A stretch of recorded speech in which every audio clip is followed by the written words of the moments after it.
So nagbabalik po tayo para sa updates ng 2026 Traslasyon o Nazareno. So sa kasalukuyan po 24 oras humigit pa. Nakabantay pa rin at alerto ang ating allied forces maging ang pwersa ng PNP at iba BGMP, BFP dito po sa Quiapo, Manila. At makikita po at sa tilikuran na inaantay na rin ng ating mga kapulisan yung andas na magmumula sa Guzman na kung saan ay na-stranded doon sa bandang San Sebastian. So dito sa Quiapo Church nag-umpisa na rin yung misa, yung unang misa para sa araw na to at tuloy-tuloy pa rin ang aktibidad dito hanggang sa makapasok yung itim na Nazareno dito sa Quiapo Church.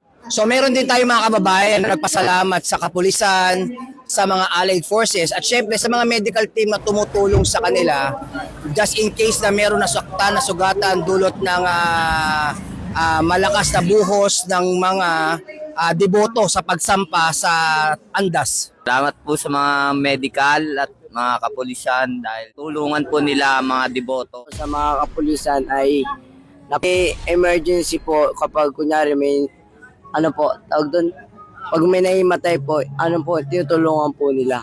Salamat po sa medical team at sa lahat ng mga nandito. Kaya po, maraming salamat po sa lahat ng kapulisan. Saludo po.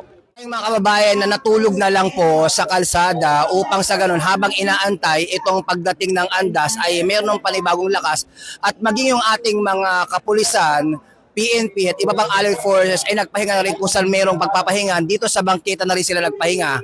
Kaya malaki rin ang sakripisyo ng allied forces natin, ng mga deboto, maging ng iba pang mga dumalo dito sa Traslasyon 2026. Mula pa rin dito sa Quiapo, Manila, kasama ang buong pwersa ng Police News Network Correspondent RMFB personnel. Ako po ang inyong Police News Network Correspondent, Police Chief Master Sergeant Mauricio Bondina Ruiz, alagad ng batas, taga-taguyod ng Balitang Pulis. Police News Network, alagad ng batas, tagapagtaguyod ng Balitang Pulis, sandigan ng mamamayan, patnubay ng katotohanan.